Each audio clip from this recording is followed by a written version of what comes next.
Hello दोस्तों, आराध्या रस academy के यूट्यूब चैनल में आप सभी का स्वागत है। दोस्तों, कर्मचारी चयन बोर्ड द्वारा आयोजित राजस्थान चतुर्श्रेणी कर्मचारी भर्ती परीक्षा 2025 के नवीनतम पाठ्यक्रम के अनुसार मॉडल पेपर की टेस्ट सीरीज शुरू की गई थी, जिसमें अपने 93 मॉडल पेपर है वो कंप्लीट हो चुके हैं। आज अपना इसमें 94 नंबर का मॉडल पेपर है। कुल 120 प्रश्न इसमें शामिल किए गए हैं और हूबहू आपको ऐसा ही पेपर है वो परीक्षा में देखने को मिलेगा। दोस्तों, अगर आपने पिछले 93 मॉडल पेपर अगर नहीं देखे हैं तो आप प्ले लिस्ट में जाइए, वहां पे आपको फोल्डर मिल जाएगा चतुर्थ श्रेणी कर्मचारी मॉडल पेपर के नाम से, वहां फोल्डर बना हुआ है। और दोस्तों, प्ले लिस्ट का जो लिंक है वो आपको डिस्क्रिप्शन में मिल जाएगा, तो आप वहां जाकर पिछले मॉडल पेपर का टेस्ट है वो अवश्य दें।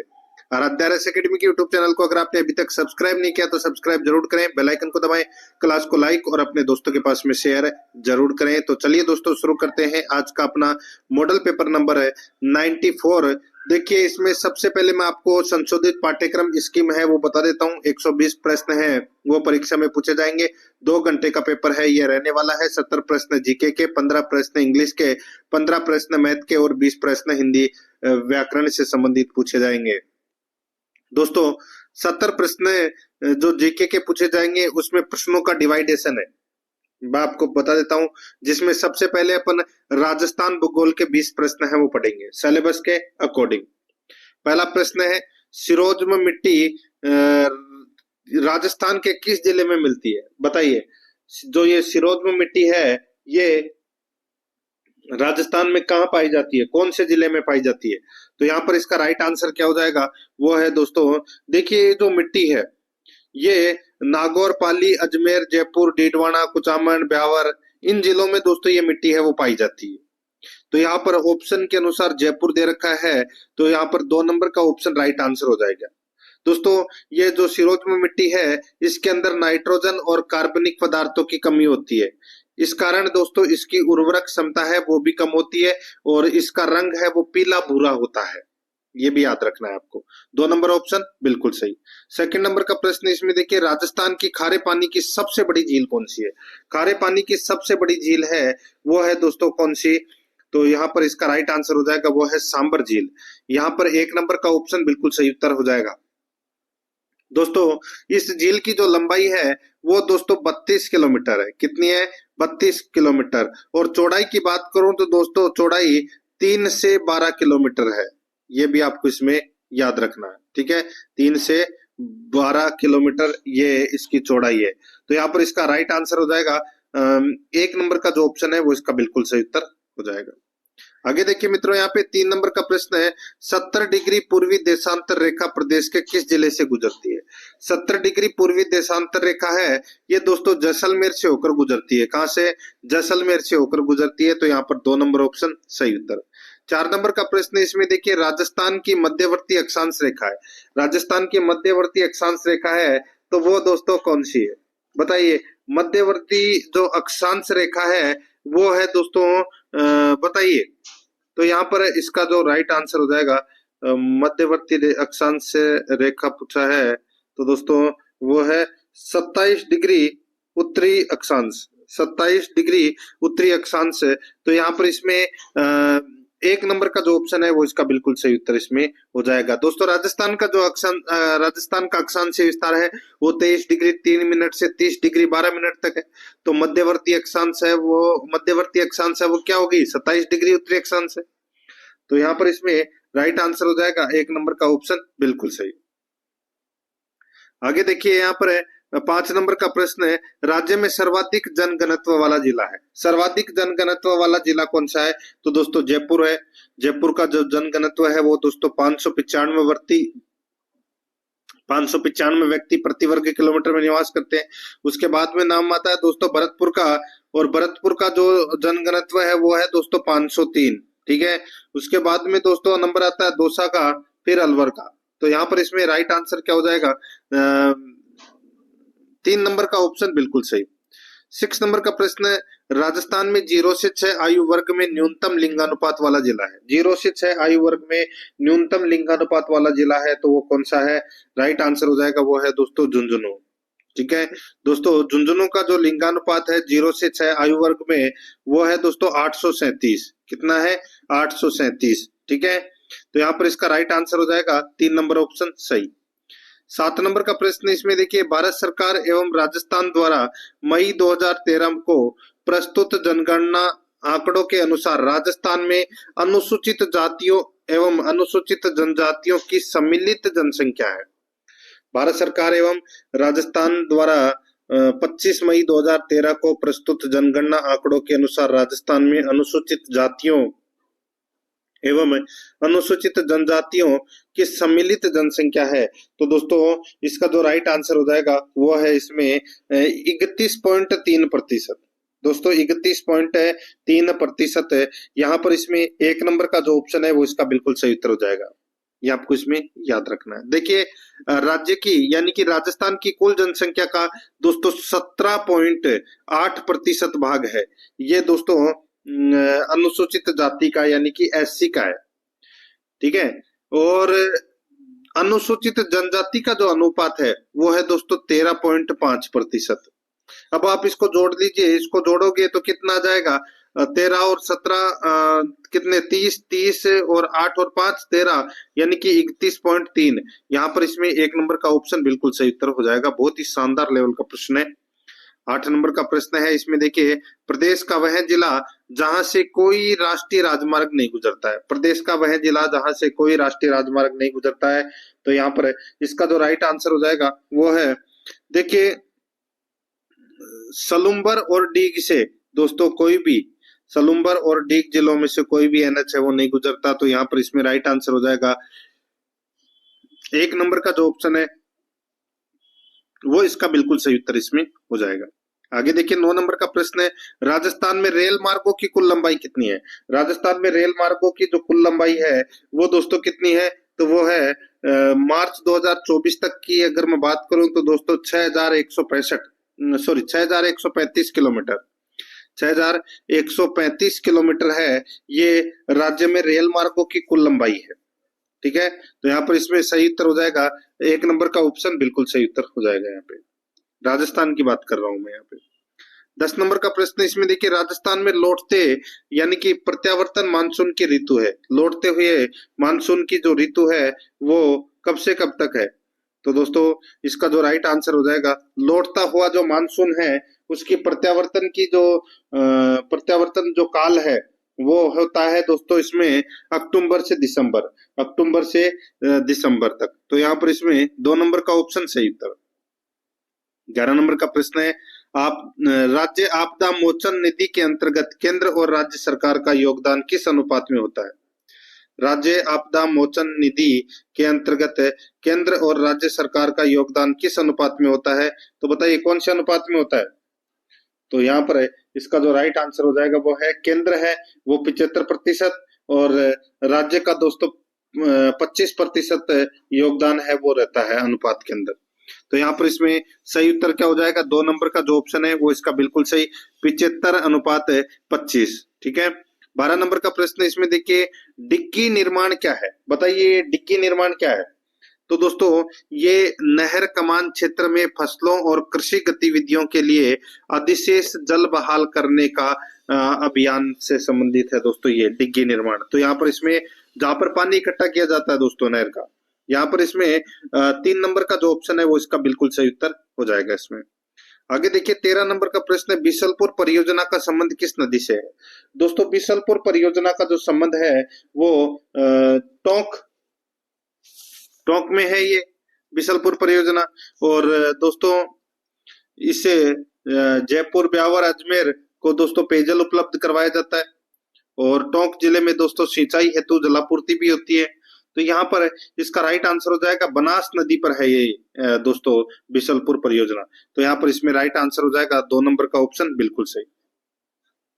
आगे देखिए दोस्तों यहाँ पर 14 नंबर का प्रश्न है, भाखड़ा बहुउद्देशीय परियोजना किसका संयुक्त उपक्रम है। भाखड़ा बहुउद्देशीय परियोजना किसका संयुक्त है,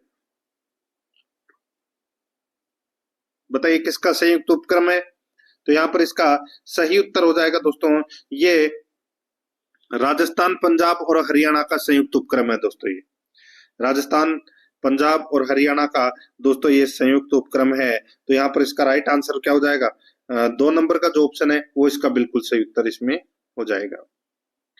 आगे देखिए यहाँ पे 15 नंबर का प्रश्न है, राजस्थान में कर्क रेखा को 2 बार पार करने वाली नदी कौन सी है? ये तो सभी को पता होगा दोस्तों। दोस्तों वो है इसमें माही नदी। तो यहाँ पर इसका राइट आंसर हो जाएगा माही नदी, 2 नंबर का ऑप्शन बिल्कुल सही। आगे देखिए 16 नंबर का प्रश्न है, सोम निम्न में से किसकी सहायक नदी है? सोम किसकी सहायक नदी है? तो दोस्तों सोम है वो किसकी सहायक नदी है? तो इसका राइट आंसर हो जाएगा ये माही नदी की सहायक नदी है दोस्तों। माही नदी की और कौन कौन सी सहायक नदी है? तो दोस्तों सोम, जाखम, अनास, इरु, चाप, एराव, ये क्या है? ये सोम नहीं सॉरी माही नदी की क्या है? सहायक नदियां हैं। तो यहाँ पर इसका राइट आंसर क्या हो जाएगा? 2 नंबर का ऑप्शन बिल्कुल सही उत्तर इसमें हो जाएगा। आगे देखिए यहाँ पर 17 नंबर का प्रश्न है, राजस्थान के कौन से जिलों में खस घास उत्पादित होती है? राजस्थान के कौन से जिलों में खस घास उत्पादित होती है? तो इसका जो राइट आंसर हो जाएगा खस घास। दोस्तों ये खस घास है, ये भरतपुर, डीग, टोंक, सवाई माधोपुर, इन जिलों में दोस्तों ये मुख्यतः पाई जाती है। और दोस्तों इसमें इसके घास की जड़ों से दोस्तों इत्र भी बनाया जाता है। तो यहाँ पर इसका जो राइट आंसर हो जाएगा सवाई माधोपुर, भरतपुर, टोंक। तो 4 नंबर का जो ऑप्शन है वो इसका बिल्कुल सही उत्तर इसमें हो जाएगा। 18 नंबर का प्रश्न है, इसमें देखिए मुख्यतः दक्षिणी राजस्थान में पाए जाने वाले किस वृक्ष की पत्तियों का उपयोग बीड़ियां यानी कि बीड़ी उद्योग बनाने में किया जाता है? मुख्यतः दक्षिणी राजस्थान में पाए जाने वाले किस वृक्ष की पत्तियों का उपयोग बीड़ियां यानी कि बीड़ी उद्योग बनाने में किया जाता है? ये तो सभी को पता होगा दोस्तों, तेंदु वृक्ष की जो पत्तियां हैं उनसे दोस्तों बीड़ी बनाई जाती है। तो यहाँ पर इसमें राइट आंसर क्या हो जाएगा? 4 नंबर का जो ऑप्शन है वो इसका सही उत्तर हो जाएगा। आगे देखिए यहाँ पे 19 नंबर का प्रश्न है, वर्तमान में अरावली पर्वत विद्यमान है। वर्तमान में अरावली पर्वत विद्यमान है। तो यहाँ पर इसका राइट आंसर हो जाएगा अरावली पर्वत विद्यमान है। तो इसका सही उत्तर हो जाएगा वो है दोस्तों अपशिष्ट पर्वतों के क्षेत्र में दोस्तों ये विद्यमान है, अपशिष्ट पर्वतों के क्षेत्र में। यहाँ पर 3 नंबर का जो ऑप्शन है वो इसका बिल्कुल सही उत्तर इसमें हो जाएगा। आगे देखिए 20 नंबर का प्रश्न है, राजस्थान में खेड़ ब्रह्मा गुजरात सीमा से खेतड़ी तक अरावली पर्वतमाला की लंबाई कितनी है? दोस्तों यानी कि राजस्थान में खेड़ ब्रह्मा गुजरात सीमा से खेतड़ी तक अरावली की जो लंबाई है वो दोस्तों कितनी है? तो इसका जो राइट आंसर हो जाएगा, इसकी देखिए अरावली की जो कुल लंबाई है वो 692 किलोमीटर है, जिसमें से 80% हिस्सा है उसका राजस्थान में है, यानी कि 550 किलोमीटर इसका राइट आंसर हो जाएगा। तो यहाँ पर इसमें 2 नंबर का जो ऑप्शन है वो इसका बिल्कुल सही उत्तर हो जाएगा। अब देखिए अपन भाग 2 के अंदर राजस्थान कला संस्कृति से संबंधित 20 प्रश्न है वो पढ़ेंगे सिलेबस के अकॉर्डिंग। दोस्तों यहाँ पर 21 नंबर का प्रश्न है, अलाउद्दीन खिलजी के आक्रमण के समय रणथंभौर का शासक कौन था? अलाउद्दीन खिलजी के आक्रमण के समय रणथंभौर का शासक है वो कौन था? राइट आंसर हो जाएगा वो है दोस्तों हमीर। कौन था? हमीर हट। नाम तो सुना ही होगा, हमीर हट चढ़े न दूजी बार, तिरिया तेल हमीर हट चढ़े न दूजी बार। तो दोस्तों यहाँ पर हमीर है वो शासक था। यहाँ पर 1 नंबर का जो ऑप्शन है वो इसका बिल्कुल सही उत्तर हो जाएगा। आगे देखिए दोस्तों यहाँ पर 22 नंबर का प्रश्न है, मेवाड़ प्रजामंडल की स्थापना कब हुई? मेवाड़ प्रजामंडल की जो स्थापना है वो दोस्तों माणक्यलाल वर्मा के प्रयासों से की गई थी 1938 में। राइट आंसर हो जाएगा 24 अप्रैल 1938 को मेवाड़ प्रजामंडल की स्थापना हुई थी। 23 नंबर का प्रश्न है, इसमें देखिए रियासतों से संबंधित समस्याओं के समाधान के लिए रियासती विभाग की स्थापना कब की गई? दोस्तों रियासती विभाग की जो स्थापना है वो कब की गई? तो ये 5 जुलाई 1947 को 5 जुलाई 1947 को रियासती विभाग की स्थापना है वो की गई मित्रों। यहाँ पर 3 नंबर का ऑप्शन बिल्कुल सही उत्तर इसमें हो जाएगा। 24 नंबर का प्रश्न इसमें देखिए जयपुर फुट के जनक कौन थे? जयपुर फुट के जनक हैं वो कौन थे? इसका जो राइट आंसर हो जाएगा जयपुर फुट के जनक है वो दोस्तों डॉक्टर पीके सेठी थे। डॉक्टर पीके सेठी। तो यहाँ पर इसमें राइट आंसर क्या हो जाएगा? 4 नंबर का ऑप्शन बिल्कुल सही उत्तर हो जाएगा। दिव्यांगों यानी कि दिव्यांग जो होते हैं, ठीक है ना, दिव्यांगों के लिए नकली पैर विकसित किया था दोस्तों इन्होंने, ठीक है, पीके सेठी ने। तो यहाँ पर इसमें 4 नंबर का ऑप्शन बिल्कुल सही। 25 नंबर का प्रश्न है, वीर सतसई के लेखक है, वीर सतसई के लेखक है वो कौन है? तो यहाँ पर इसका राइट आंसर हो जाएगा वो है सूर्यमल मिश्रण है, वो वीर सतसई के लेखक है। यहाँ पर 2 नंबर का ऑप्शन बिल्कुल सही उत्तर हो जाएगा। 26 नंबर का प्रश्न है, किस लोक देवता की फड़ सबसे लंबी है? तो दोस्तों किस लोक देवता की फड़ सबसे लंबी है? तो देवनारायण जी की जो फड़ है वो दोस्तों सबसे लंबी मानी जाती है। यहाँ पर 2 नंबर का ऑप्शन बिल्कुल सही उत्तर हो जाएगा। और 2 सितंबर 1992 को दोस्तों देवनारायण जी की फड़ पर 5 रुपए का डाक टिकट भी जारी किया गया था, ये भी आपको याद रखना है। 2 नंबर ऑप्शन सही। 27 नंबर का प्रश्न है, रावण हत्था निम्न में से किसका मुख्य वाद्य यंत्र है? बताइए, रावण हत्था निम्न में से किसका मुख्य वाद्य यंत्र है? तो यहाँ पर इसका जो सही उत्तर हो जाएगा ये पाबूजी के बोपो का दोस्तों ये मुख्य वाद्य यंत्र है। तो यहाँ पर इसमें राइट आंसर हो जाएगा 4 नंबर का जो ऑप्शन है वो इसका बिल्कुल सही उत्तर हो जाएगा। ठीक है, बाकी और भी करते हैं दोस्तों। डूंगर जी जवार जी के बोपे भी कथा को बाजते समय रावणता का प्रयोग करते हैं। तो यहाँ पर बोपे अधिकतर इसका प्रयोग करते हैं। 4 नंबर ऑप्शन सही। आगे देखिए 28 नंबर का प्रश्न है, यहाँ पर आप देख सकते हैं खेराड़ी बोली पर निम्न में से किस बोली का प्रभाव दिखाई नहीं देता है? बताइए, खेराड़ी बोली पर निम्न में से किस बोली का प्रभाव दिखाई नहीं देता है? दिखाई नहीं देता है वो उसके बारे में पूछा गया है। तो यहाँ पर आप देखिए मेवाड़ी का दिखाई देता है, ढूंढानी का दिखाई देता है, हाड़ौती का दिखाई देता है, लेकिन मारवाड़ी का नहीं दिखाई देता। तो यहाँ पर इसमें राइट आंसर हो जाएगा 4 नंबर का जो ऑप्शन है वो इसका बिल्कुल सही उत्तर हो जाएगा। ठीक है, ये आपको इसमें याद रखना है। 4 नंबर ऑप्शन बिल्कुल सही। आगे देखिए दोस्तों, यहाँ पर इसमें 29 नंबर का प्रश्न है, कच्ची घोड़ी नृत्य किस अवसर पर किया जाता है? कच्ची घोड़ी नृत्य किस अवसर पर किया जाता है? तो दोस्तों ये जो कच्ची घोड़ी नृत्य है ये शेखावाटी क्षेत्र में दोस्तों विवाह के अवसर पर पुरुषों द्वारा 4-4 के 2 समूह बनाकर पैरों के बीच लकड़ी की बनी घोड़ी बांधकर किया जाता है। तो यहाँ पर इसका राइट आंसर क्या हो जाएगा? विवाह है। 3 नंबर का जो ऑप्शन है वो इसका बिल्कुल सही उत्तर इसमें हो जाएगा। आगे देखिए 30 नंबर का प्रश्न है, गणगौर त्योहार कितनी अवधि तक मनाया जाता है? बताइए, गणगौर त्योहार कितनी अवधि तक मनाया जाता है?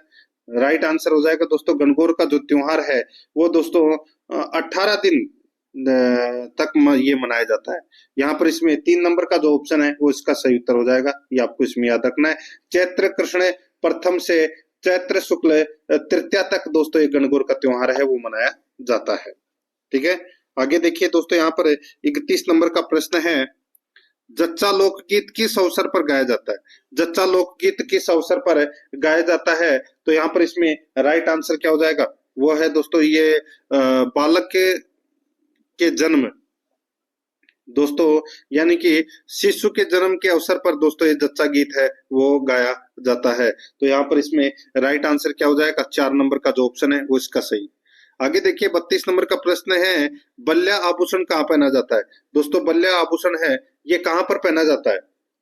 तो यहाँ पर इसका सही उत्तर हो जाएगा दोस्तों ये बल्ल्या आभूषण है ये हाथों में पहना जाता है। ठीक है, हाथों में पहना जाता है। तो यहाँ पर इसमें 2 नंबर का ऑप्शन बिल्कुल सही उत्तर इसमें हो जाएगा। आगे देखिए 33 नंबर का प्रश्न है, इसमें देखिए कुंभलगढ़ दुर्ग के प्रमुख शिल्पी कौन थे? कुंभलगढ़ दुर्ग के प्रमुख शिल्पी है वो कौन थे? तो यहाँ पर इसका राइट आंसर क्या हो जाएगा? वो है इसमें, बताइए, कुंभलगढ़ दुर्ग के प्रमुख शिल्पी है वो कौन थे? तो इसका सही उत्तर हो जाएगा वो है मंडन थे। यहाँ पर इसमें 2 नंबर का जो ऑप्शन है वो इसका बिल्कुल सही उत्तर हो जाएगा मंडन। नेक्स्ट आगे देखिए 34 नंबर का प्रश्न है, राजपूत पेंटिंग शीर्षक नामक पुस्तक किसने लिखी? राजपूत पेंटिंग शीर्षक नामक पुस्तक है वो दोस्तों किसने लिखी? तो यहाँ पर इसका राइट आंसर हो जाएगा वो है दोस्तों देखिए आनंद कुमार स्वामी ने। दोस्तों आनंद कुमार स्वामी ने अपनी पुस्तक राजपूत पेंटिंग में दोस्तों राजस्थानी चित्रकला का दोस्तों विभाजन भी किया था, ये भी आपको याद रखना है। राजपूत पेंटिंग है वो किसकी पुस्तक है? तो ये आनंद कुमार स्वामी की दोस्तों ये पुस्तक है। तो यहाँ पर इसका सही उत्तर हो जाएगा 3 नंबर का जो ऑप्शन है वो इसका सही। आगे देखिए यहाँ पे 35 नंबर का प्रश्न है, निम्न में से किस ग्रंथ की रचना मारवाड़ के शासक अजित सिंह द्वारा नहीं की गई? निम्न में से किस ग्रंथ की रचना मारवाड़ के शासक है अजीत सिंह द्वारा नहीं की गई? तो यहाँ पर इसका इसका जो राइट आंसर हो जाएगा वो है इसमें दोस्तों, इसका सही उत्तर हो जाएगा, देखिए गुणसागर, गजुद्दार, भावविरही, अजीत चरित्र। तो दोस्तों यहाँ पर इसका जो सही उत्तर हो जाएगा वो है इसमें इसका जो राइट आंसर हो जाएगा, देखिए अजीत सिंह के दरबारी कवि कवि भट्ट जगजीवन ने संस्कृत भाषा में अजीतोदय और बालकृष्ण दीक्षित ने दोस्तों संस्कृत भाषा में अजीत चरित्र की रचना की। ठीक है, तो यहाँ पर इसका जो अजीत सिंह द्वारा नहीं की गई ये आपको बताना था। तो यहाँ पर इसका जो सही उत्तर हो जाएगा वो है इसमें 4 नंबर का जो ऑप्शन है वो इसका बिल्कुल सही उत्तर हो जाएगा। अरे अजीत चरित्र की रचना है वो नहीं की थी, और अजीत चरित्र की जो रचना है वो बालकृष्ण दीक्षित ने की थी दोस्तों। ठीक है, बाकी तीनों अजीत सिंह के द्वारा की गई थी रचना। 4 नंबर ऑप्शन सही। आगे देखिए 36 नंबर का प्रश्न है, बेबान कला संबंधित है। तो दोस्तों ये बेबान कला किससे संबंधित है? ये संबंधित है दोस्तों काष्ठ कला से संबंधित है ये। ठीक है, तो यहाँ पर इसमें सही उत्तर हो जाएगा 4 नंबर का जो ऑप्शन है वो इसका बिल्कुल सही उत्तर इसमें हो जाएगा, काष्ठ कला से ये संबंधित है। ये आपको इसमें विशेष तौर पर याद रखना है। आगे देखिए दोस्तों यहाँ पर 37 नंबर का प्रश्न है, धौलपुर प्रजामंडल की स्थापना कब की गई? धौलपुर प्रजामंडल की जो स्थापना है वो दोस्तों कब की गई? तो यहाँ पर इसका जो सही उत्तर हो जाएगा, धौलपुर प्रजामंडल की जो स्थापना है वो दोस्तों 1938 में दोस्तों ज्वाला प्रसाद और कृष्णदत्त पालीवाल ने मिलकर धौलपुर प्रजामंडल की जो स्थापना है वो की थी। तो यहाँ पर इसका राइट आंसर हो जाएगा 2 नंबर का ऑप्शन बिल्कुल सही। 38 नंबर का प्रश्न है, बीकानेर के जूनागढ़ किले का निर्माण किसने करवाया? बीकानेर के जूनागढ़ किले का निर्माण है वो दोस्तों किसने करवाया था? तो यहाँ पर इसका जो सही उत्तर हो जाएगा, जूनागढ़ किले की अगर मैं यहाँ पे बात कर रहा हूं तो दोस्तों इसका जो सही उत्तर हो जाएगा वो है इसमें, देखिए राय सिंह, जो बीकानेर का शासक था राय सिंह, उन्होंने जूनागढ़ किले का निर्माण है वो करवाया था। और आप सभी को पता होगा राय सिंह को राजपुताने का करण कहते हैं। तो यहाँ पर इसका राइट आंसर हो जाएगा 2 नंबर का ऑप्शन बिल्कुल सही। आगे देखिए, चीर पटोरी क्या है? बताइए चीर पटोरी है वो क्या है? तो ये चीर पटोरी है ये क्या है? तो दोस्तों ये साड़ी है। क्या है? साड़ी है ये। यहाँ पर इसमें 1 नंबर का ऑप्शन बिल्कुल सही। 40 नंबर का प्रश्न है, इसमें देखिए अंग्रेजों से संधि करने वाला राजस्थान का प्रथम राज्य कौन सा था?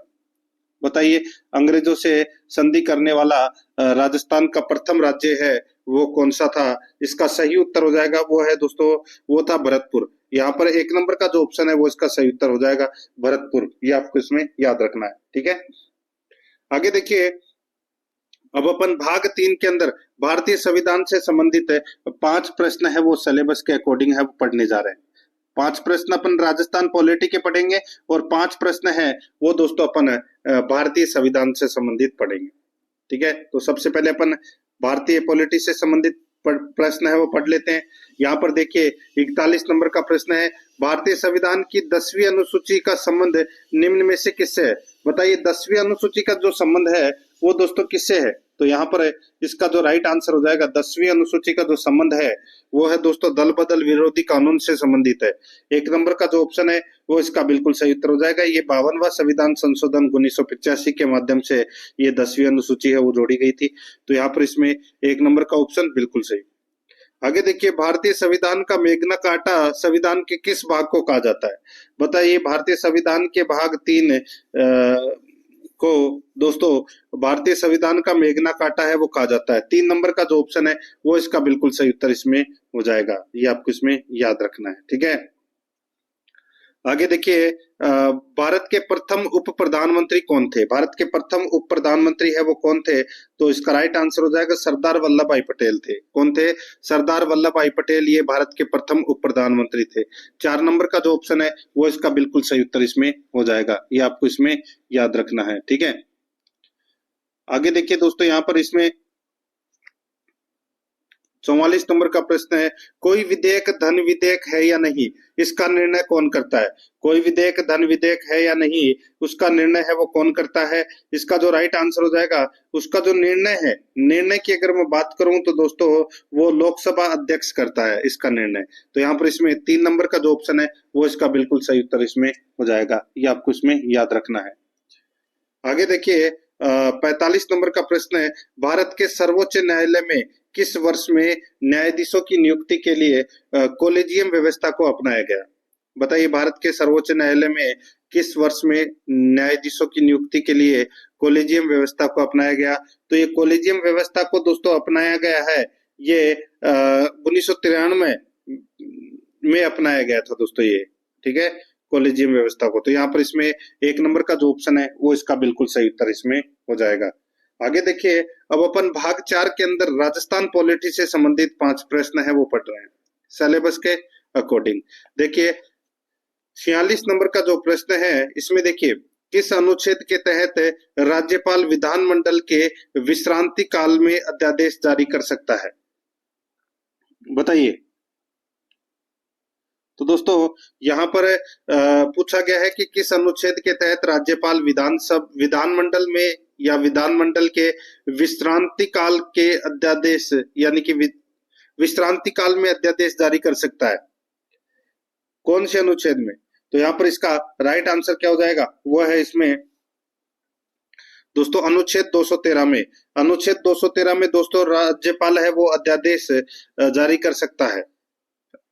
तो यहाँ पर इसमें राइट आंसर हो जाएगा 3 नंबर का ऑप्शन बिल्कुल सही। आगे देखिए 47 नंबर का प्रश्न है, इसमें देखिए राज्य के मुख्यमंत्री के कर्तव्यों का उल्लेख किस अनुच्छेद में मिलता है? बताइए दोस्तों, राज्य के मुख्यमंत्री के कर्तव्यों का उल्लेख है वो कौन से अनुच्छेद में मिलता है? तो यहाँ पर इसका राइट आंसर क्या हो जाएगा, वो है दोस्तों इसमें अनुच्छेद 167, ठीक है, अनुच्छेद 167 में मुख्यमंत्री के संवैधानिक कर्तव्यों का उल्लेख मिलता है। यहाँ पर इसमें 2 नंबर का ऑप्शन राइट आंसर हो जाएगा। आगे देखिए 48 नंबर का प्रश्न है, राज्य विधान परिषद में राज्यपाल द्वारा कितने सदस्यों का मनोनयन किया जाता है? राज्य विधान परिषद में राज्यपाल द्वारा कितने सदस्यों का मनोनयन किया जाता है? तो यहाँ पर इसका राइट आंसर हो जाएगा, वो है 1/6 सदस्यों का दोस्तों मनोनयन है वो किया जाता है। यहाँ पर इसमें 4 नंबर का जो ऑप्शन है वो इसका बिल्कुल सही उत्तर हो जाएगा। 49 नंबर का प्रश्न इसमें देखिए, निम्न में से कौन सा राज्य के उच्च न्यायालय का मुख्य क्षेत्राधिकार नहीं है? कौन सा उच्च न्यायालय का मुख्य क्षेत्राधिकार नहीं है? तो यहाँ पर इसका राइट आंसर हो जाएगा, वो है दोस्तों देखिए प्रारंभिक क्षेत्राधिकार है, अभिलेख क्षेत्राधिकार है, रेट क्षेत्राधिकार है, लेकिन परामर्श संबंधी क्षेत्राधिकार है वो दोस्तों नहीं है। तो यहाँ पर इसमें 1 नंबर का जो ऑप्शन है वो इसका बिल्कुल सही उत्तर इसमें हो जाएगा। आगे देखिए 50 नंबर का प्रश्न है, राजस्थान सिविल सेवा प्राधिकरण निम्न में से कहाँ स्थित है? बताइए, राजस्थान में सिविल सेवा प्राधिकरण है वो दोस्तों कहाँ पर स्थित है? तो यहाँ पर इसका सही उत्तर हो जाएगा, वो है ये जयपुर में है। 1 नंबर का ऑप्शन बिल्कुल सही। अब अपन दोस्तों भाग 5 में सामान्य विज्ञान से संबंधित 5 प्रश्न है वो पढ़ेंगे सिलेबस के अकॉर्डिंग। देखिए 51 नंबर का प्रश्न है, निम्न में से कौन सा अंग मानव शरीर में पित्त का श्रावण करता है? बताइए, कौन सा अंग मानव शरीर में पित्त का श्रावण करता है? तो यहाँ पर इसका जो सही उत्तर हो जाएगा वो है इसमें यकृत में। यहाँ पर 3 नंबर का जो ऑप्शन है वो इसका बिल्कुल सही उत्तर हो जाएगा यकृत में। आगे देखिए 52 नंबर का प्रश्न है, मनुष्य के शरीर का तापमान होता है, मनुष्य के शरीर का तापमान कितना डिग्री होता है? तो मनुष्य के शरीर का तापमान है वो दोस्तों कितना 37 डिग्री सेल्सियस होता है। कितना? 37 डिग्री सेल्सियस होता है मनुष्य के शरीर का तापमान। तो यहाँ पर इसमें और फारेनहाइट में होता है 98.6 फारेनहाइट। तो यहाँ पर इसमें राइट आंसर 2 नंबर का ऑप्शन सही उत्तर हो जाएगा। आगे देखिए 53 नंबर प्रश्न है, स्वच्छ भारत मिशन की शुरुआत किस वर्ष में की गई थी? स्वच्छ भारत मिशन की जो शुरुआत है वो कब की गई थी? तो दोस्तों ये जो शुरुआत की गई थी ये 2014 में की गई थी। 2 नंबर का जो ऑप्शन है वो इसका बिल्कुल सही उत्तर हो जाएगा, 2014 में की गई थी। 54 नंबर का प्रश्न इसमें देखिए, अधातु जो बिजली का सुचालक है, अधातु जो बिजली का सुचालक है, तो यहाँ पर इसमें सही उत्तर हो जाएगा, वो है इसमें कौन सा? तो दोस्तों वो है ग्रेफाइट। ठीक है, ग्रेफाइट ये कार्बन का दोस्तों रूप है जो अधातु होते हुए भी बिजली का सुचालक होता है। तो यहाँ पर इसमें राइट आंसर क्या हो जाएगा, 1 नंबर का जो ऑप्शन है उसका सही उत्तर। 55 नंबर प्रश्न इसमें देखिए, आंख का कौन सा भाग प्रकाश की मात्रा को नियंत्रित करता है? बताइए, आंख का कौन सा भाग प्रकाश की मात्रा को नियंत्रित करता है? तो यहाँ पर इसमें सही उत्तर क्या हो जाएगा, बताइए। तो इसका सही उत्तर हो जाएगा वो है दोस्तों आइरिस। यहाँ पर 3 नंबर का जो ऑप्शन है वो इसका बिल्कुल सही उत्तर हो जाएगा आइरिस। आगे देखिए, अब अपन भाग 6 के अंदर दोस्तों भारतीय करंट अफेयर से संबंधित 5 प्रश्न है वो पढ़ेंगे। भारतीय करंट अफेयर से संबंधित दोस्तों 5 प्रश्न है वो अपन इसमें पढ़ने जा रहे हैं। देखिए 56 नंबर का प्रश्न है, इसरो द्वारा स्पेडेक्स मिशन किस रॉकेट द्वारा प्रक्षेपित किया गया? इसरो द्वारा स्पेडेक्स मिशन किस रॉकेट द्वारा प्रक्षेपित किया गया? तो यहाँ पर इसका सही उत्तर हो जाएगा दोस्तों किसके द्वारा, तो ये PSLV 60 के द्वारा। यहाँ पर इसमें 2 नंबर का जो ऑप्शन है वो इसका बिल्कुल सही उत्तर इसमें हो जाएगा। आगे देखिए 57 नंबर का प्रश्न है, देश का सर्वोच्च खेल पुरस्कार मेजर ध्यानचंद पुरस्कार वर्ष 2024 में कितने खिलाड़ियों को प्रदान किया गया है? बताइए, देश का सर्वोच्च खेल पुरस्कार मेजर ध्यानचंद पुरस्कार वर्ष 2024 में कितने खिलाड़ियों को प्रदान किया गया है? तो यहाँ पर इसका जो सही उत्तर हो जाएगा कितने खिलाड़ियों को, तो दोस्तों ये 4 खिलाड़ियों को प्रदान किया गया है दोस्तों। कौन कौन थे? तो एक तो थे दोस्तों डी गुकेश, एक हरमनप्रीत सिंह, एक प्रवीण कुमार और एक मनु भाकर। इन 4 को दोस्तों ये प्रदान किया गया। तो यहाँ पर इसमें 2 नंबर ऑप्शन बिल्कुल सही। आगे देखिए 58 नंबर प्रश्न है, ऑस्ट्रेलियाई ओपन 2025 के विजेता है। ऑस्ट्रेलियाई ओपन 2025 के विजेता है वो कौन है? इसका सही उत्तर हो जाएगा दोस्तों वो है जेविक सिनर जो इटली के हैं। जेविक सिनर जो इटली के हैं दोस्तों, वो है ऑस्ट्रेलियाई ओपन 2025 के विजेता। तो यहाँ पर इसमें 1 नंबर का ऑप्शन बिल्कुल सही उत्तर इसमें हो जाएगा। आगे देखिए 59 नंबर प्रश्न है, इसरो का नया अध्यक्ष किसको नियुक्त किया गया है? इसरो का नया अध्यक्ष है वो दोस्तों किसको नियुक्त किया गया है? तो यहाँ पर इसका सही उत्तर हो जाएगा दोस्तों ये वी नारायणन को। वी नारायणन है, इनको दोस्तों नया अध्यक्ष है वो बनाया गया है इसरो का। तो यहाँ पर इसका सही उत्तर क्या हो जाएगा, बताइए। तो बी नंबर का जो 2 नंबर का जो ऑप्शन है वो इसका बिल्कुल सही उत्तर इसमें हो जाएगा। आगे देखिए दोस्तों यहाँ पर 60 नंबर का प्रश्न है, वर्ष 2025 के हेनले पासपोर्ट सूचकांक में भारत कौन से स्थान पर है? बताइए, हेनले पासपोर्ट सूचकांक में भारत कौन से स्थान पर है वर्ष 2025 में? तो यहाँ पर इसका सही उत्तर हो जाएगा वो है इसमें बताइए कौन से स्थान पर है? तो दोस्तों भारत है वो 85वें स्थान पर है। तो यहाँ पर इसमें 4 नंबर का जो ऑप्शन है वो इसका बिल्कुल सही उत्तर इसमें हो जाएगा। आगे देखिए, अब अपन भाग 7 के अंदर राजस्थान करंट अफेयर से संबंधित है 5 प्रश्न है वो सिलेबस के अकॉर्डिंग है वो पढ़ेंगे। ठीक है, 5 प्रश्न अपन ने भारतीय करंट अफेयर से संबंधित पढ़ लिए हैं और 5 प्रश्न है वो अपन राजस्थान करंट अफेयर से संबंधित पढ़ रहे हैं। देखिए 61 नंबर का प्रश्न है, भारत का पहला स्टेट स्पोर्ट्स इंस्टीट्यूट किस जिले में बनाया जा रहा है? बताइए, भारत का पहला स्टेट स्पोर्ट्स इंस्टीट्यूट किस जिले में बनाया जा रहा है? तो दोस्तों ये बनाया जा रहा है जोधपुर में। कहां पर बनाया जा रहा है? जोधपुर में बनाया जा रहा है दोस्तों। ये 3 नंबर का जो ऑप्शन है वो इसका सही उत्तर इसमें हो जाएगा। आगे देखिए यहाँ पर 62 नंबर का प्रश्न है, निरामय राजस्थान अभियान शुरू किया गया है। निरामय राजस्थान अभियान है वो शुरू किया गया है। तो यहाँ पर इसका सही उत्तर हो जाएगा वो है 7 अप्रैल 2025 से शुरू किया गया है दोस्तों ये निरामय राजस्थान अभियान। 4 नंबर ऑप्शन बिल्कुल सही। 63 नंबर का प्रश्न इसमें देखिए, बजट घोषणाओं के अनुसार प्रदेश के किस जिले में वुड पार्क की स्थापना की जाएगी? बजट घोषणाओं के अनुसार प्रदेश के किस जिले में वुड पार्क की स्थापना की जाएगी? तो यहाँ पर इसका राइट आंसर हो जाएगा वुड पार्क की जो स्थापना है वो दोस्तों लालसोट दौसा में की जाएगी। तो यहाँ पर इसमें राइट आंसर 3 नंबर ऑप्शन हो जाएगा। आगे देखिए दोस्तों यहाँ पर 64 नंबर का प्रश्न है, फॉर्मर रजिस्ट्री में राजस्थान का देश में कौन सा स्थान है? फॉर्मर रजिस्ट्री में राजस्थान का देश में कौन सा स्थान है? तो दोस्तों कौन सा स्थान है?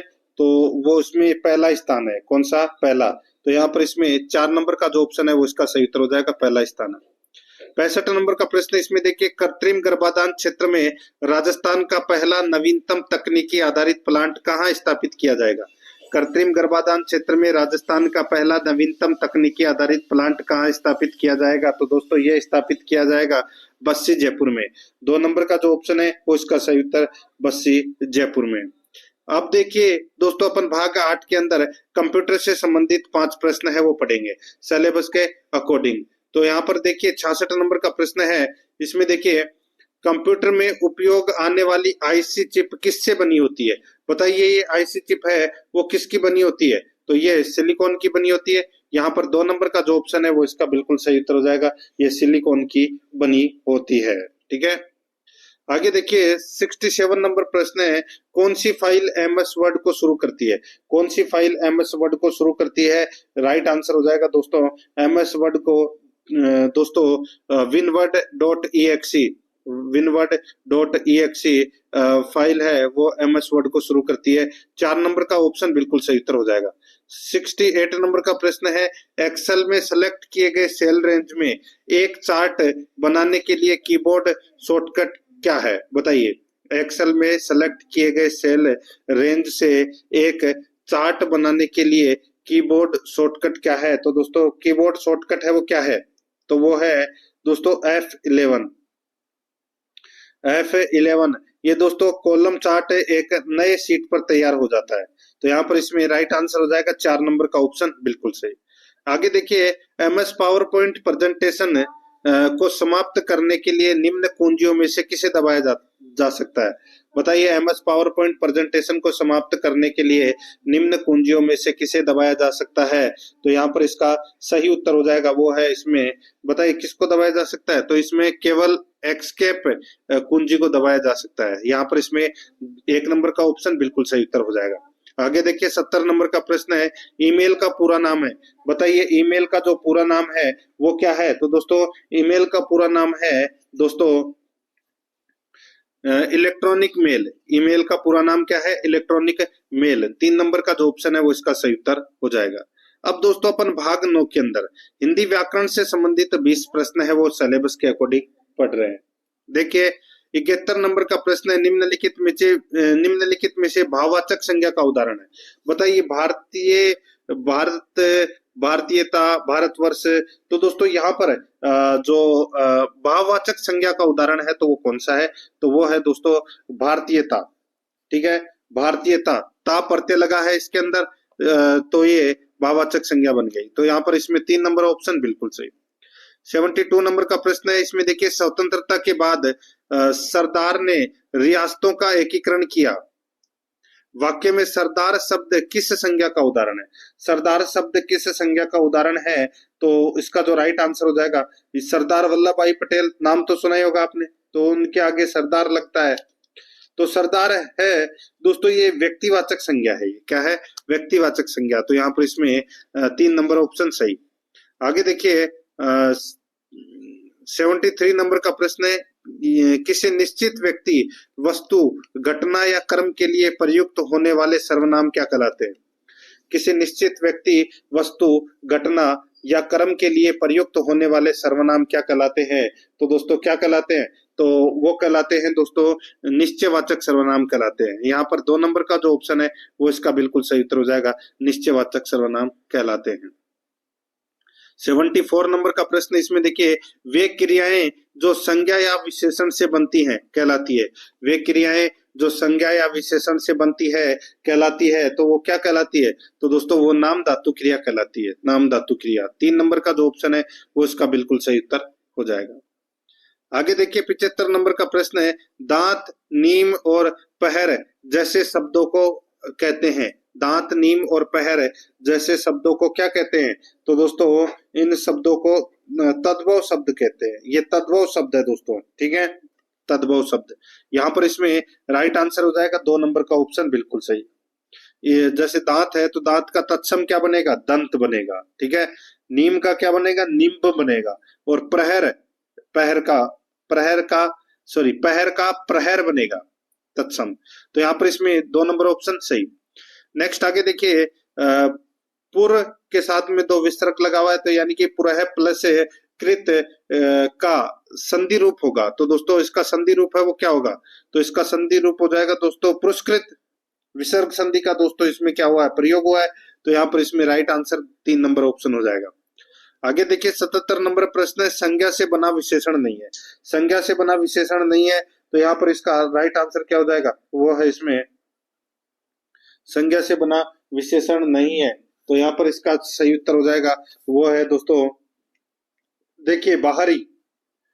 यहाँ पे लालची में हो जाएगा दोस्तों लालच प्लस ही, धार्मिक धार्मिक में हो जाएगा दोस्तों धर्म प्लस ही के, चचेरा में हो जाएगा चाचा प्लस एरा, ठीक है, लेकिन बाहरी में नहीं होता दोस्तों, तो यहाँ पर इसमें 4 नंबर ऑप्शन सही। आगे देखिए संकर्षण में उपसर्ग है, तो दोस्तों इसमें कौन सा उपसर्ग हो जाएगा, तो इसमें सम उपसर्ग हो जाएगा, तो यहाँ पर इसमें राइट आंसर क्या हो जाएगा, 3 नंबर का जो ऑप्शन है वो इसका बिल्कुल सही उत्तर इसमें हो जाएगा, सम उपसर्ग है। आगे देखिए अन्य प्रत्यय से रहित शब्द है, अन्य प्रत्यय से रहित शब्द है वो कौन सा है, तो यहाँ पर इसका राइट आंसर क्या हो जाएगा, वो है दोस्तों इसमें देखिए कथनीय, ग्रहणीय, करणीय, पठनीय, आदरणीय, ये क्या है, तो दोस्तों ये अन्य प्रत्यय वाले शब्द हैं। यहाँ पर पाणिनीय, पाणिनीय नहीं होता दोस्तों, ठीक है, तो यहाँ पर इसमें पाणिनी प्लस ई है, अन्य नहीं है प्रत्यय इसमें, तो यहाँ पर इसमें 2 नंबर का ऑप्शन बिल्कुल सही उत्तर हो जाएगा। आगे देखिए द्रौपदी का पर्यायवाची नहीं है, बताइए द्रौपदी का पर्यायवाची कौन सा नहीं है, तो दोस्तों द्रौपदी का जो पर्यायवाची है वो नहीं है पूछा है, तो कौन सा नहीं है दोस्तों, द्रौपदी का जो पर्यायवाची है वो दोस्तों इसमें पांचालिका, पांचालिका है, ये द्रौपदी का पर्यायवाची है वो नहीं है, ठीक है, ये गुड़िया होती है ना, पुतली गुड़िया, ठीक है, उनका ये पर्यायवाची है दोस्तों। द्रौपदी के पर्यायवाची कृष्णा है, सरेंद्री है, यागसेनी है, तो यहाँ पर इसमें 3 नंबर का जो ऑप्शन है वो इसका बिल्कुल सही उत्तर हो जाएगा। आगे देखिए 81 नंबर प्रश्न है, किस समूह में सही विलोम शब्द नहीं है, किस समूह में सही विलोम शब्द नहीं है, तो यहाँ पर इसका राइट आंसर हो जाएगा दोस्तों सही विलोम शब्द, देखिए आदि का जो विलोम है वो प्रारंभ नहीं होता, इसका विलोम है वो दोस्तों अंत होता है, क्या होता है, अंत, तो यहाँ पर इसमें 3 नंबर का ऑप्शन राइट आंसर हो जाएगा। आगे देखिए 82 नंबर का प्रश्न है, वाक्यांश के लिए सार्थक शब्द नहीं है, वाक्यांश के लिए सार्थक शब्द नहीं है, तो वो कौन सा नहीं है, तो दोस्तों इसका जो राइट आंसर हो जाएगा वो है इसमें देखिए दूत का कार्य, दोते, बिल्कुल सही है, हर 15 दिन में होने वाला पाक्षिक, बिल्कुल सही है, मोक्ष की इच्छा रखने वाला मुमुक्षु, ये भी बिल्कुल सही है, दीक्षा देने वाला दीक्षांत, दीक्षा देने वाला दीक्षांत, ये गलत हो जाएगा दोस्तों, ठीक है। दोस्तों अध्ययन काल की समाप्ति के लिए दोस्तों दीक्षांत शब्द का प्रयोग है वो किया जाता है, तो यहाँ पर इसमें 4 नंबर का ऑप्शन राइट आंसर हो जाएगा, ये सार्थक शब्द नहीं है।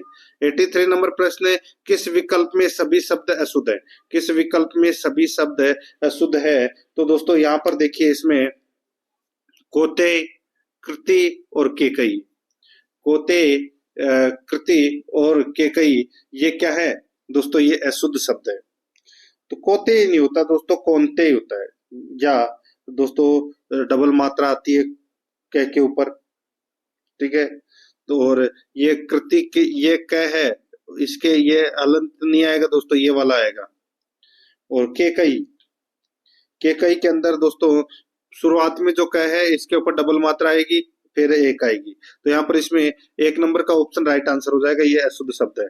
84 नंबर का प्रश्न है, शुद्ध वाक्य कौन सा है, शुद्ध वाक्य कौन सा है वो बताना है, तो दोस्तों इसमें शुद्ध वाक्य हो जाएगा, देखिए किसी और से परामर्श लीजिए, किसी और से परामर्श लीजिए, ये क्या है, शुद्ध वाक्य है, तो यहाँ पर इसमें 3 नंबर ऑप्शन बिल्कुल सही। 85 नंबर प्रश्न है, इसमें देखिए इनमें से कौन सा वाक्य पूर्ण भूतकाल का द्योतक है, इनमें से कौन सा वाक्य पूर्ण भूतकाल का द्योतक है, तो यहाँ पर इसका राइट आंसर हो जाएगा वो है इसमें कौन सा, तो दोस्तों मैं तो कब का अपना काम कर चुका था, मैं तो कब का अपना काम कर चुका था, तो दोस्तों ये मतलब पूर्ण भूतकाल का ये उदाहरण है। तो यहाँ पर इसमें 2 नंबर का ऑप्शन सही। आगे देखिए, किस लोकोक्ति का भावार्थ असंगत है? किस लोकोक्ति का भावार्थ है वो असंगत है?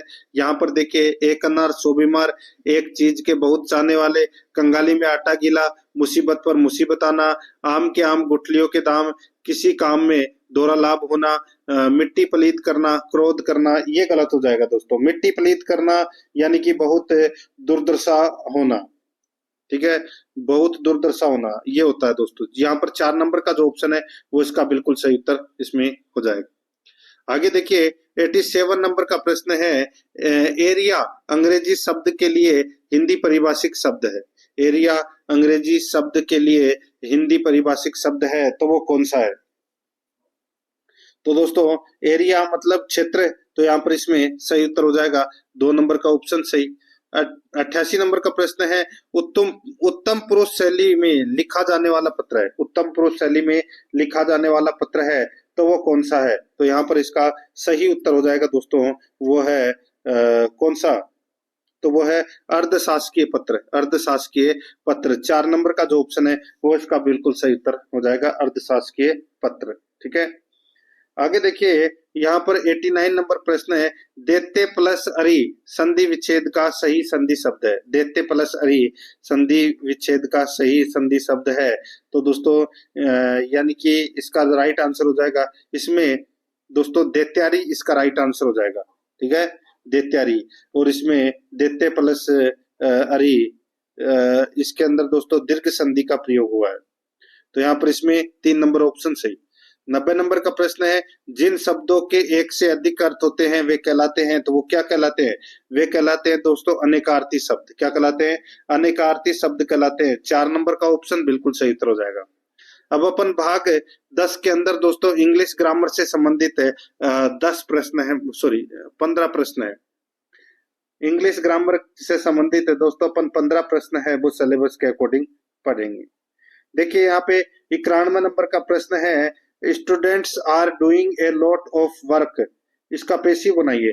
Student are doing a lot of work, इसका जो पेसिव बनेगा, इसका पेसिव बनेगा दोस्तों, देखिए, a lot of work is being done by the students. तो यहाँ पर इसमें 3 नंबर का ऑप्शन बिल्कुल सही उत्तर हो जाएगा। ठीक है, आगे देखिए, यहाँ पे 92 नंबर का प्रश्न है, my father bot me A good watch. My father bot me A good watch, the passive voice from of the above sentence will be. यानी कि इसका पेसिव क्या बनेगा? My father bot me A good watch. तो यहाँ पर इसका right answer हो जाएगा, देखिए इसमें वाक्य में सेकंड फॉर्म को चेंज कर देंगे, ठीक है, थर्ड फॉर्म में, और वाज वर्ग का प्रयोग करेंगे इसमें। तो यहाँ पर इसका राइट आंसर हो जाएगा, a good watch was bought for me by my father. तो यहाँ पर इसमें सही उत्तर क्या हो जाएगा? वो है 2 नंबर का जो ऑप्शन है वो इसका बिल्कुल सही। नेक्स्ट आगे देखिए, 93 नंबर प्रश्न है, identify the tense of the following. Identify the tense of the following sentence. इसमें देखिए सेंटेंस, देखिए दोस्तों, यहाँ पे will you call me on tomorrow, will you call on me tomorrow. तो यहाँ पर इसका सही उत्तर हो जाएगा, वो है दोस्तों इसमें फ्यूचर इंडेफिनेट। तो यहाँ पर इसमें 4 नंबर का जो ऑप्शन है वो इसका बिल्कुल सही उत्तर हो जाएगा, फ्यूचर इंडेफिनेट। 4 नंबर ऑप्शन बिल्कुल सही। नेक्स्ट है, आगे देखिए 94 नंबर का प्रश्न है, he had been trying to get her on the phone. बताइए दोस्तों ये कौन से टेंस का उदाहरण है? He had been trying to get her on the phone. तो यहाँ पर इसमें सही उत्तर हो जाएगा दोस्तों, देखिए यहाँ पे हैड के साथ में दोस्तों बीन और वर्ब की फर्स्ट फॉर्म के साथ में दोस्तों आईएनजी लगा हुआ है। तो इसमें दोस्तों पास्ट परफेक्ट कंटिन्यूअस टेंस का क्या हुआ है, इसमें प्रयोग हुआ है। तो यहाँ पर इसमें 1 नंबर ऑप्शन सही। 93 नंबर का प्रश्न है, इसमें देखिए, सॉरी 95, ये 95 है। 95 नंबर का प्रश्न, इसमें देखिए, he said he could not come, इसका डायरेक्ट स्पीच बनाइए दोस्तों। He said he could not come, तो इसका डायरेक्ट स्पीच बनेगा दोस्तों, देखिए कुड नॉट के स्थान पर रिपोर्टेड स्पीच में दोस्तों कैन नॉट प्रयुक्त है, वो हो जाएगा। तो यहाँ पर इसमें he said I can not come. तो यहाँ पर इसका राइट आंसर हो जाएगा 2 नंबर का जो ऑप्शन है वो इसका सही उत्तर इसमें हो जाएगा।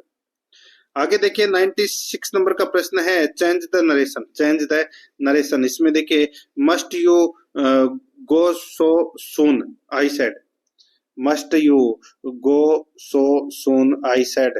तो यहाँ पर इसमें सही उत्तर क्या हो जाएगा, वो है दोस्तों इसमें देखिए इसमें नरेशन के केस में दोस्तों मस्ट यूज हुआ है, तो दोस्तों मस्ट के स्थान पर दोस्तों अपन हैड टू लिख देंगे। तो दोस्तों यहाँ पर इसका राइट आंसर हो जाएगा I asked him if he had to go so soon. तो यहाँ पर इसमें 4 नंबर का ऑप्शन बिल्कुल सही। 97 नंबर का प्रश्न इसमें देखिए choose the part of the following sentence that is grammatically incorrect. दोस्तों अपने को बताना है कि ग्रामर की दृष्टि से कौन सा इसमें इनकरेक्ट सेंटेंस में है। दोस्तों यहाँ पर देखिए solving this problem has taken me more longer that I expected. बताइए, तो दोस्तों यहाँ पर इसका जो राइट आंसर हो जाएगा वो है इसमें कौन सा। तो दोस्तों इसका जो सही उत्तर हो जाएगा वो है इसमें दोस्तों देखिए इसमें मोर लॉन्गर दे रखा है, मोर लॉन्गर है वो दोस्तों एक सही प्रेडिकेट है वो नहीं है दोस्तों, ठीक है। तो यहाँ पर इसमें केवल लॉन्गर का यूज होगा, मोर का प्रयोग है वो नहीं होगा। तो यहाँ पर मोर लॉन्गर है वो इसमें गलत है, 3 नंबर का ऑप्शन बिल्कुल सही।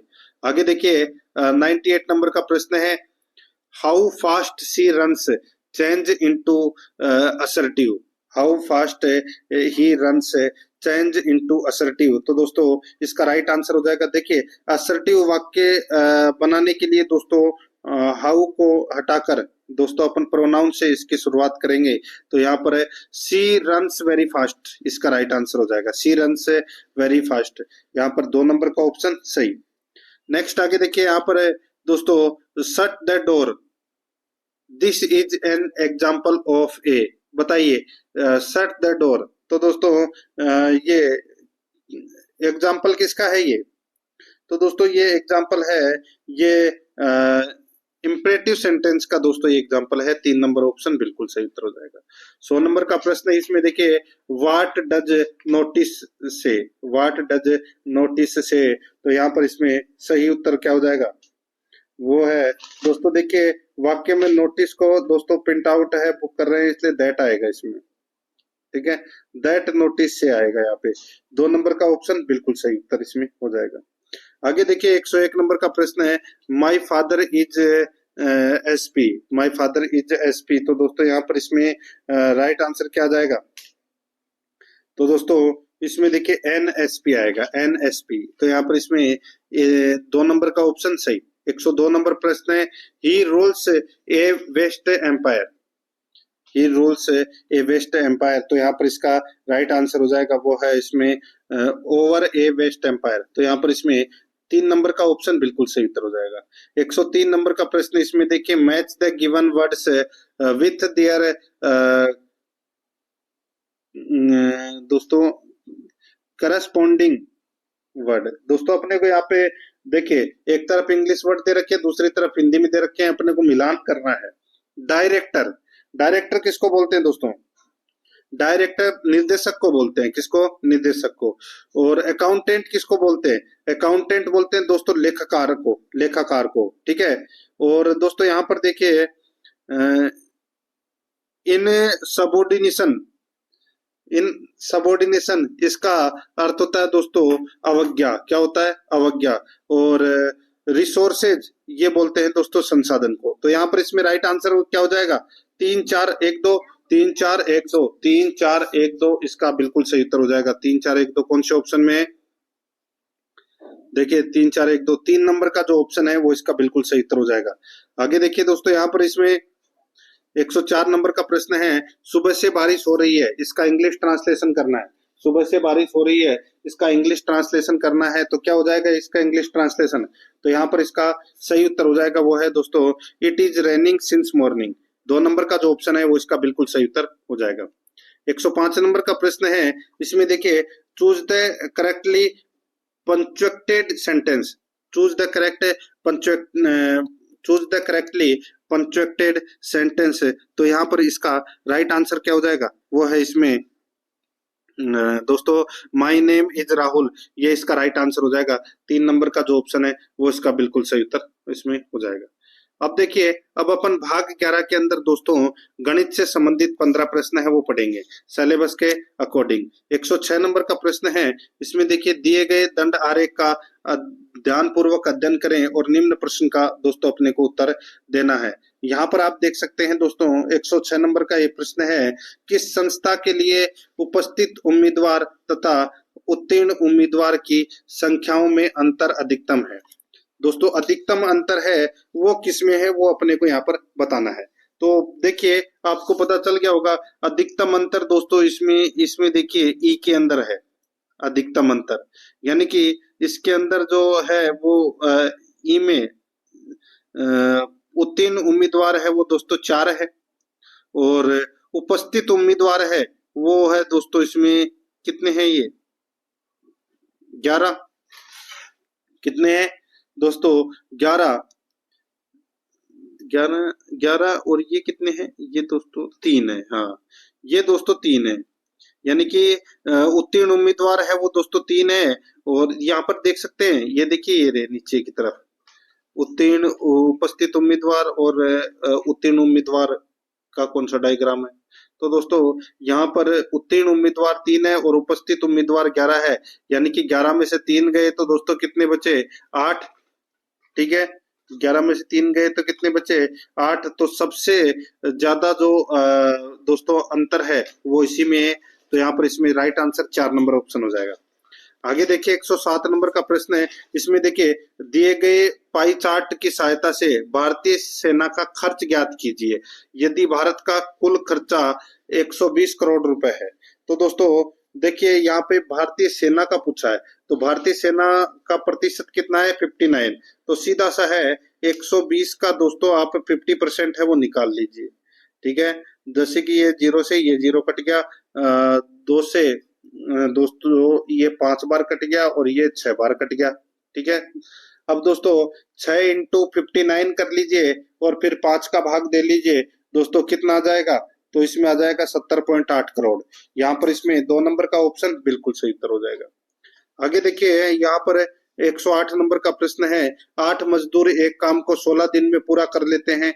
8 ने मिलकर 2 दिन काम किया और उसके बाद 8 मजदूर और आ जाते हैं या आ गए, तो शेष कार्य को सभी मिलकर कब तक पूरा कर लेंगे। तो दोस्तों सीधा सा है, यहाँ पर दोस्तों man1 इंटू M1 बराबर M2 इंटू D2। तो दोस्तों यहाँ पर देखिए सबसे पहले 8 इंटू 14, ठीक है, 8 इंटू 14, यानी कि क्योंकि इन्होंने 2 दिन ही काम किया है। ठीक है, बाकी 7 तो ठीक है, फिर 8 मजदूर और आ गए, तो 8 इंटू 14 तो होंगी बराबर दोस्तों 8 प्लस 8 इंटू x। तो दोस्तों बस इसको काटना है, तो यहाँ पर 8 इंटू 14 करके और 16 का उसमें भाग दे दीजिए, कितना हो जाएगा दोस्तों 7 आ जाएगा, 7 दिन। तो यहाँ पर इसमें 4 नंबर का ऑप्शन बिल्कुल सही उत्तर इसमें हो जाएगा। आगे देखिए 109 नंबर का प्रश्न है, 8,690 रुपए पर 2 वर्षों में 8% वार्षिक दर से साधारण ब्याज तथा चक्रवर्ती ब्याज का अंतर कितना होगा।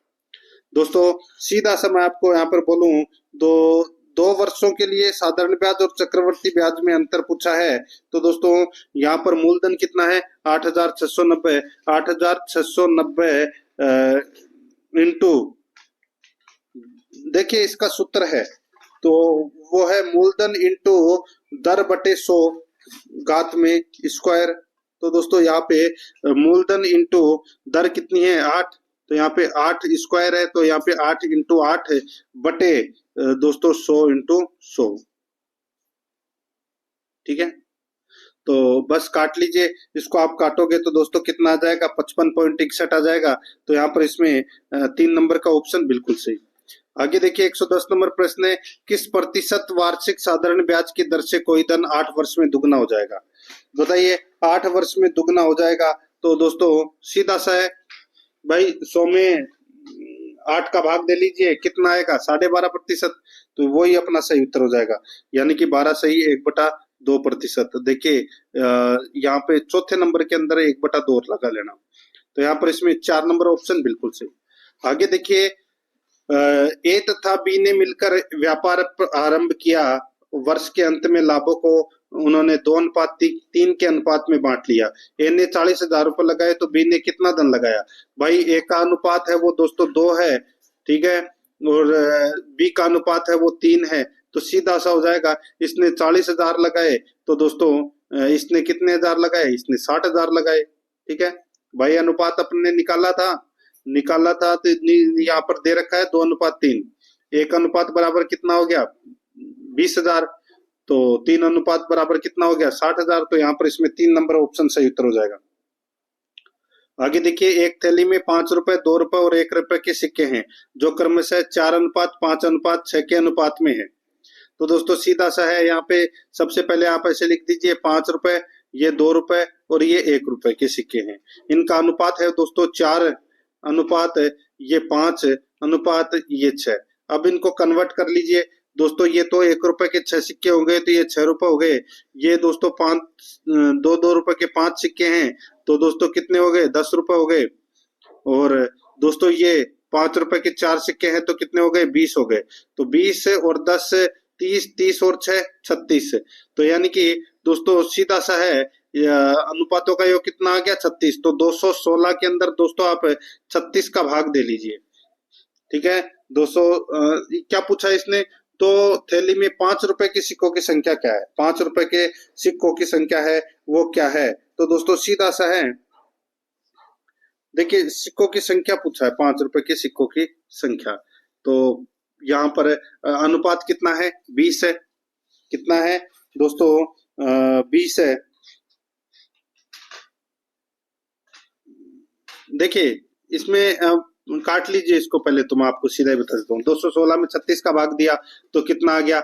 6 आ गया। ये कितना आ गया? 6। अब 5 का अनुपात कितना है? तो दोस्तों 5 का 4 अनुपात है, तो 6 को 4 से मल्टीप्लाई कर लीजिए, कितना आ जाएगा? 24। तो यहाँ पर ये अपना सही उत्तर हो जाएगा 24, इसका सही उत्तर 3 नंबर ऑप्शन सही।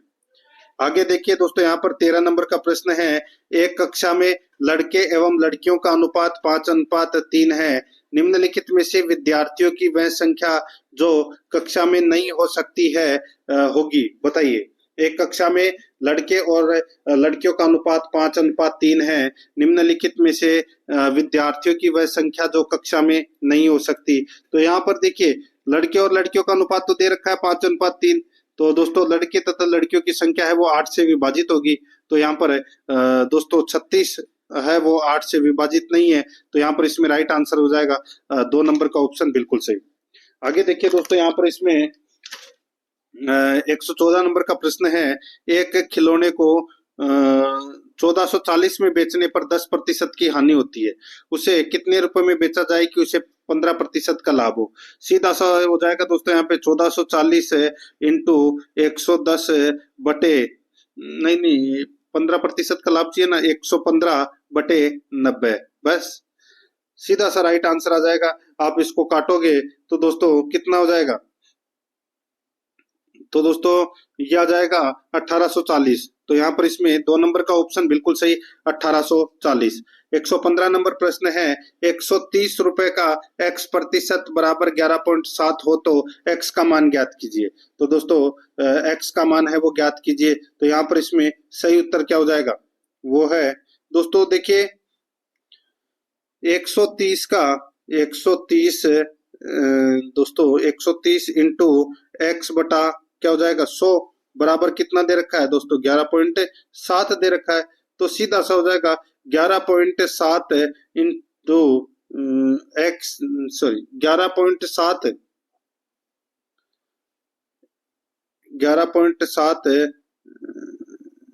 एक्स इंटू 100/130 कर लेना, बस राइट आंसर आ जाएगा। यहाँ पे x बराबर कितना आएगा?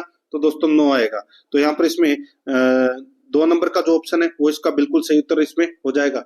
आगे देखिए यहाँ पर 116 नंबर का प्रश्न है, यदि नीता का वेतन पायल के वेतन से 25% अधिक है तो पायल का वेतन नीता के वेतन से कितने प्रतिशत कम है? सीधा सा हो जाएगा दोस्तों यहाँ पे ये इसमें तो दिमाग लगाने की जरूरत है ही नहीं दोस्तों।